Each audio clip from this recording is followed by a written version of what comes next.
You bring two magnets close. They push, they pull, but they never touch. So pause for a second. What is actually pushing? Is it air? Is it some invisible thing flying between them?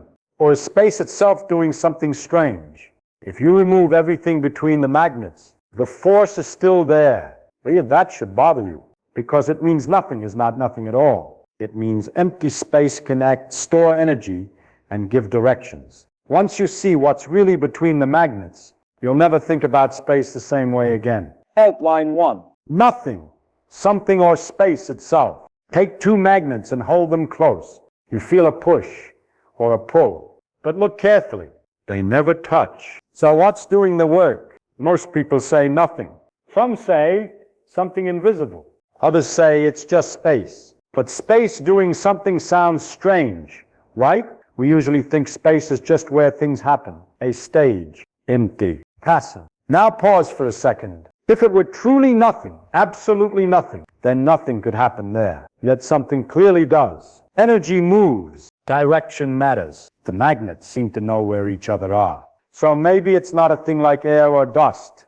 And maybe it's not nothing either. Think of it like this. When you stretch a rubber sheet, you don't see the tension, but you feel it everywhere on the sheet. The sheet itself carries the effect between the magnets. Space is not just sitting quietly.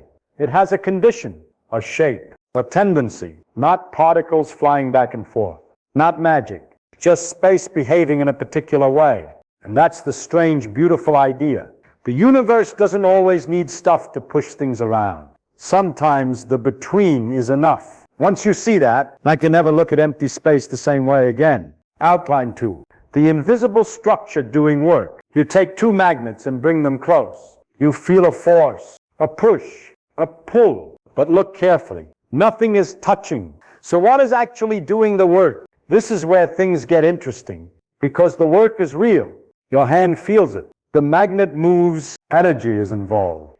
Wet, there is no rope, no rod, no visible connection at all. So we are forced to accept the strange idea. Something is there, even when we cannot see anything.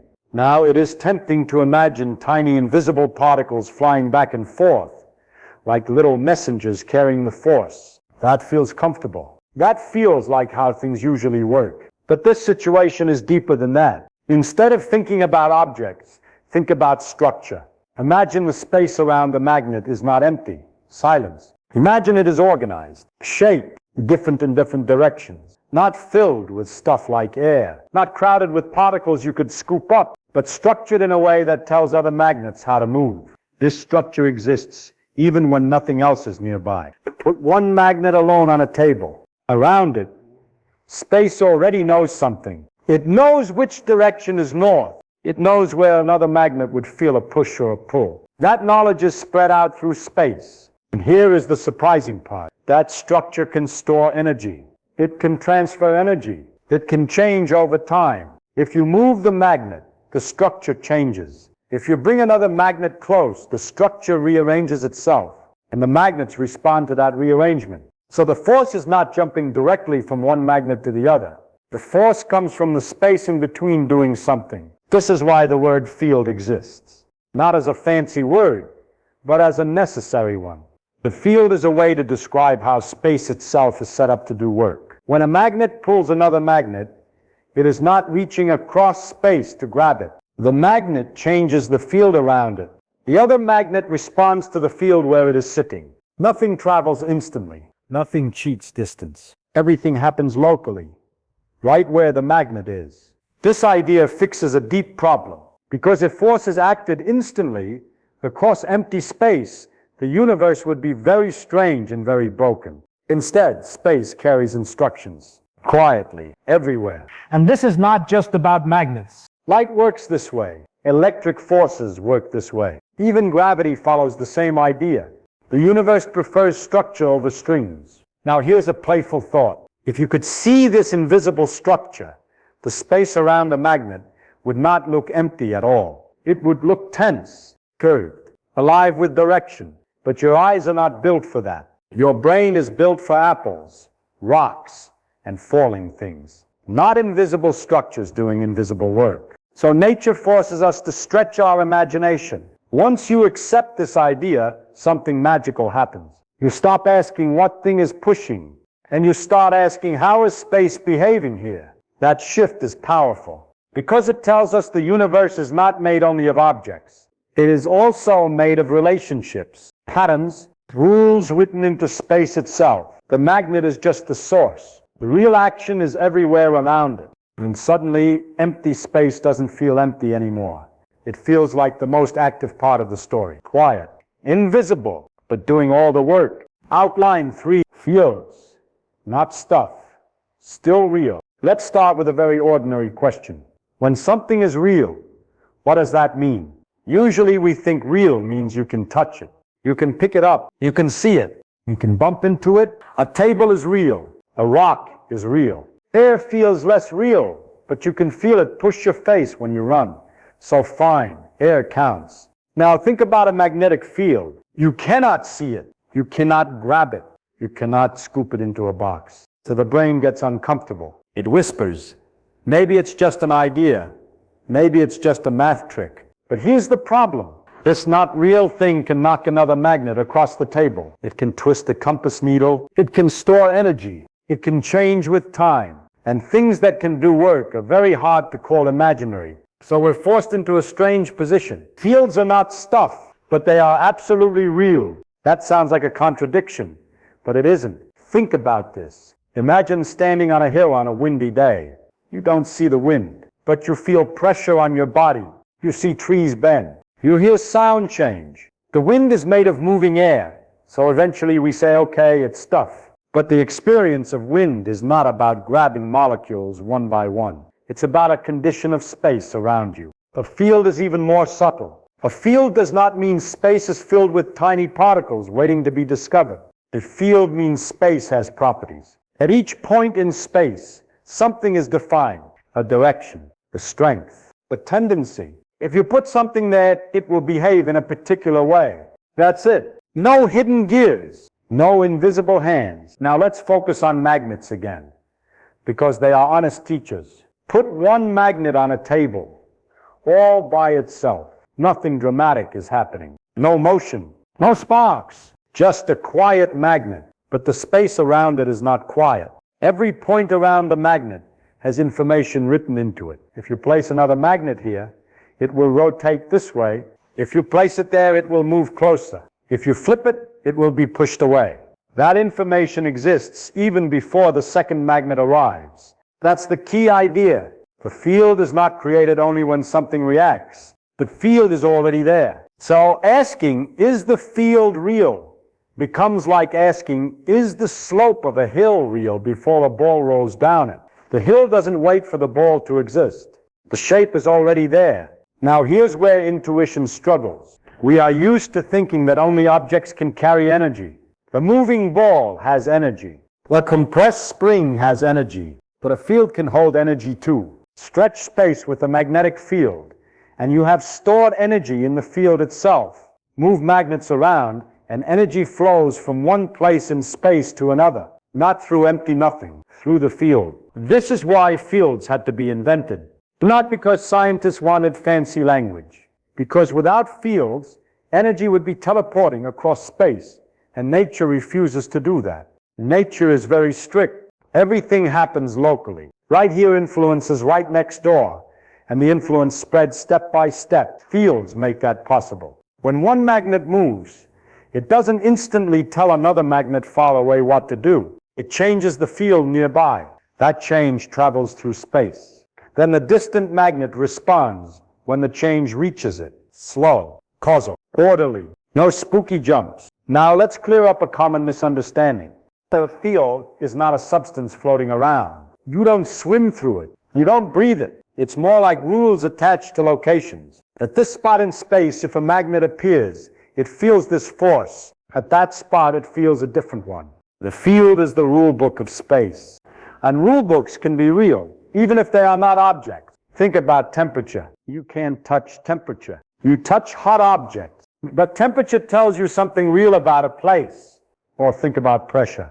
Pressure isn't a thing you can hold, but it can crush a submarine. Fields live in that same category, not stuff, still real. Now here's a playful twist. If you remove all matter from a region of space, the field can still be there. No particles, no atoms, just field. And the field can still carry energy. It can still change. It can still interact with other fields. So space itself is not just a container for the universe. Space participates. This is where the universe becomes beautifully strange. We grow up thinking objects are the main characters, and space is just the background. But fields flip that idea. Objects become local disturbances. Fields become the stage and the script. And this idea does not stop with magnets. Flight is a field. Electric forces are fields. Gravity is a field. When light travels, it's not tiny bullets flying through emptiness. It's a ripple in a field, a vibration of space behaving electrically and magnetically.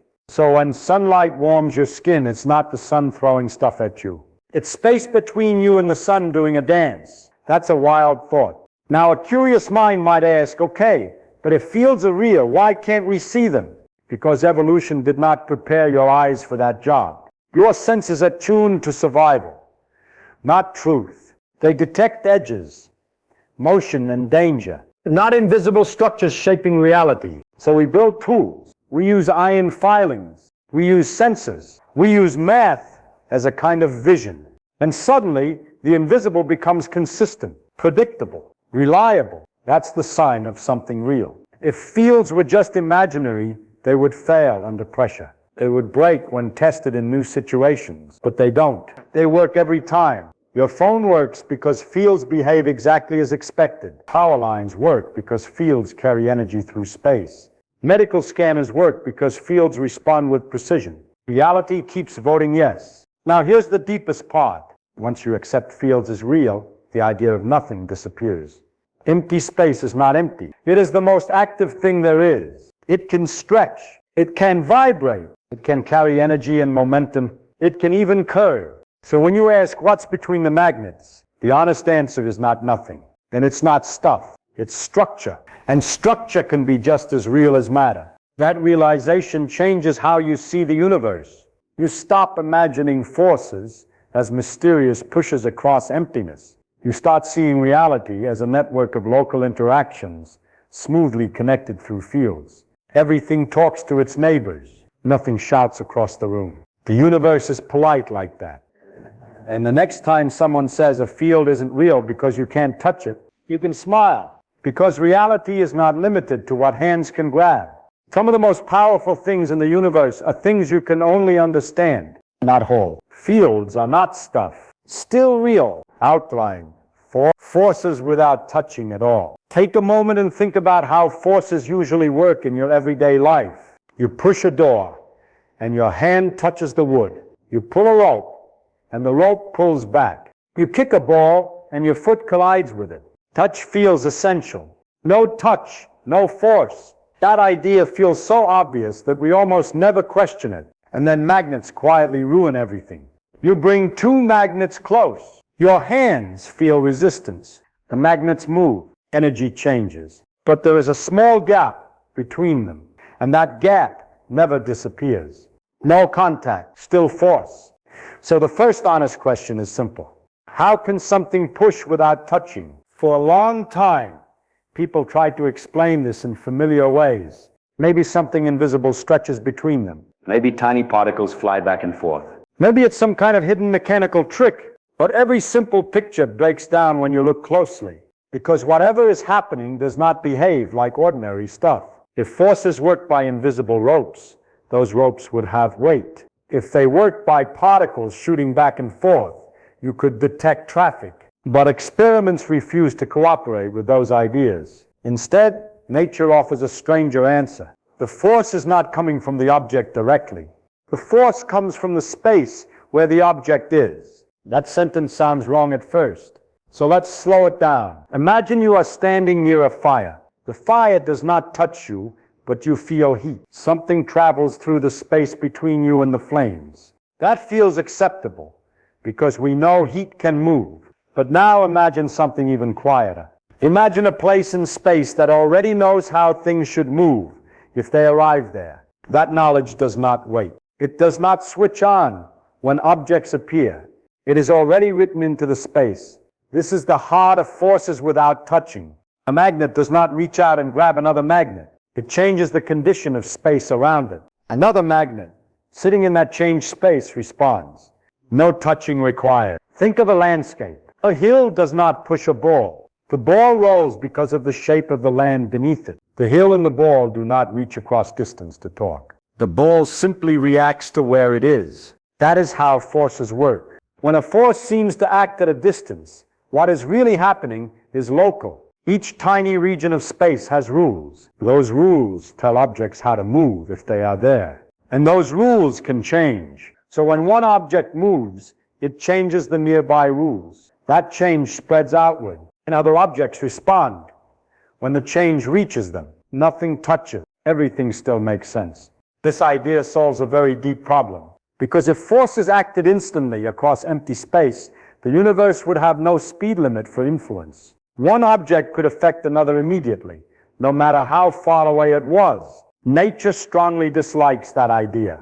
Nature insists on patience. Information moves step by step. Cause comes before effect, but not infinitely fast.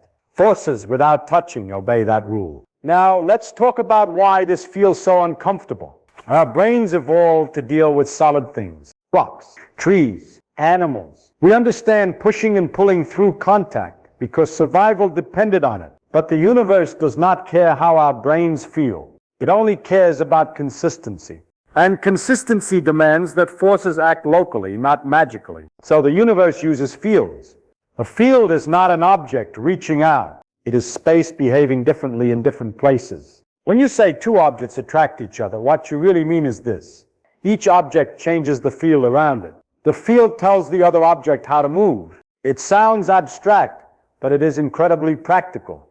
This idea explains why forces weaken with distance. Not because objects get tired of pulling, but because the structure of space spreads out. It explains why changes take time to travel. Not because messages are delayed, but because the field itself must adjust region by region. It even explains why energy is conserved. Because energy lives in the field, not in invisible action at a distance. Now here's something playful. If you remove one magnet from the room, the other magnet does not suddenly lose its force. The space around it is still structured. It is still prepared to act. So the force exists even when there is nothing to feel it. That sounds philosophical, but it is a testable fact. And this idea keeps expanding. Electric forces work the same way. Charged objects do not reach out and grab each other. They shape space electrically. Gravity works the same way too. Mass does not throw invisible strings across the universe. It shapes space, and other masses move in response. So the universe is not a collection of objects pulling on each other across emptiness. It is a continuous fabric of cause and effect stitched together by fields. Objects are just places where the fabric is especially intense. Now pause and notice how strange this really is. It means empty space can do work. It can store energy. It can move momentum from one place to another. Empty space can be active. That is not how we were taught to imagine nothing. But nature does not use the word nothing the way we do. To nature, space is a participant. This idea also changes how you think about touch itself. When you touch a table, your atoms do not actually touch the atoms of the table. They repel each other through electric forces.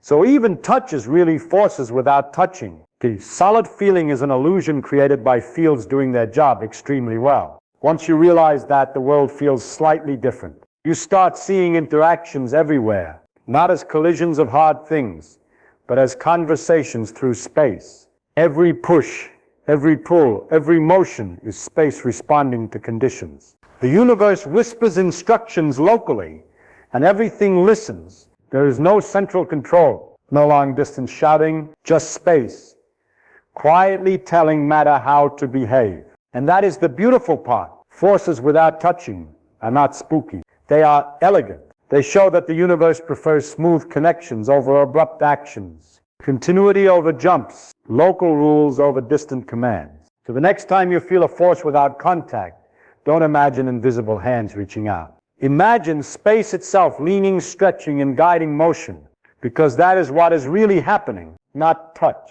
not magic, just the deep, quiet logic of the universe at work. Outline 5. Why empty space isn't empty. When we hear the phrase empty space, we imagine nothing at all. No matter, no air, no dust, just a perfect silent void.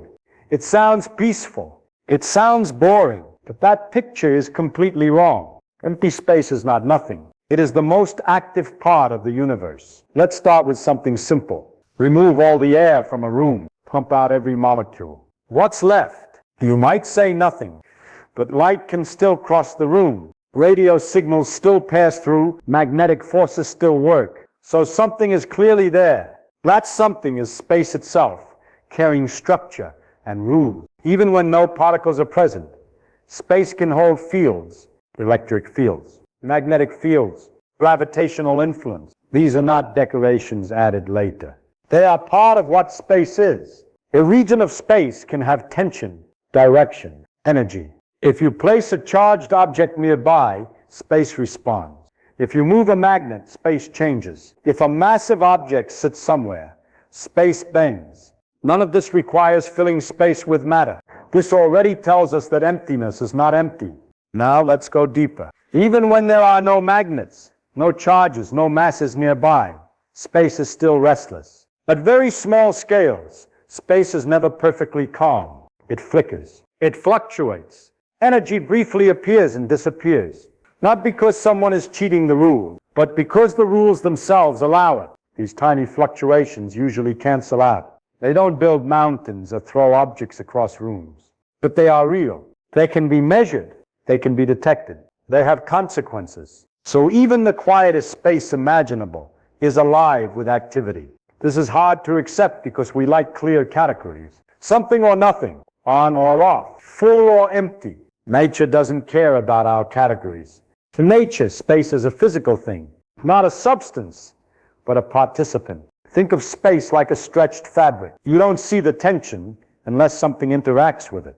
But the tension is there. Fields live in that fabric. They tell objects how to move. They carry energy across distances. They change when sources move. And all of that happens in what we casually call nothing. Now consider this strange idea. If space were truly empty, completely featureless, nothing could ever move through it. There would be no light, no forces, no time passing in any meaningful way. The universe would be frozen. So the very existence of motion tells us space has structure. Even time is tied to space.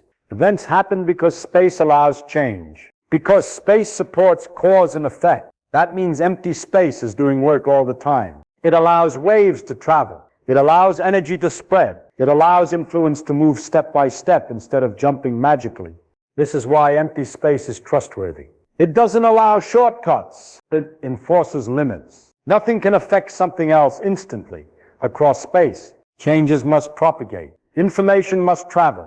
Those rules live in space itself. Now here's a thought that feels almost uncomfortable. If you remove every particle from a region of space, you cannot remove gravity from it. You cannot remove the ability for light to pass. You cannot remove the possibility of fields existing there. So space is not a container holding the universe. Space is part of the universe. This changes how we think about reality. Objects are not floating in emptiness. They are embedded in a structured environment that connects everything. That environment is always present. Even far away from stars, far away from galaxies, space still has properties. It still knows how to respond. That's why the universe can be consistent everywhere. The same rules apply in deep cosmic voids as they do in your room, because the rules are written into space. And here's the quiet punchline. When we say nothing is there, what we usually mean is nothing we can see or touch is there. But reality is not limited to what our senses evolved to detect. Some of the most important parts of the universe are invisible, silent, and everywhere at once. Empty space is not empty. It is busy, structured, and essential. It carries forces. It carries energy. It carries the future from one moment to the next. Without empty space doing all this work, nothing else could exist at all. So the next time you look at the darkness between stars, or the gap between two magnets, or the space around your own body, remember this: you are not surrounded by nothing. You are surrounded by the quiet machinery of the universe, working perfectly, ticking all the time.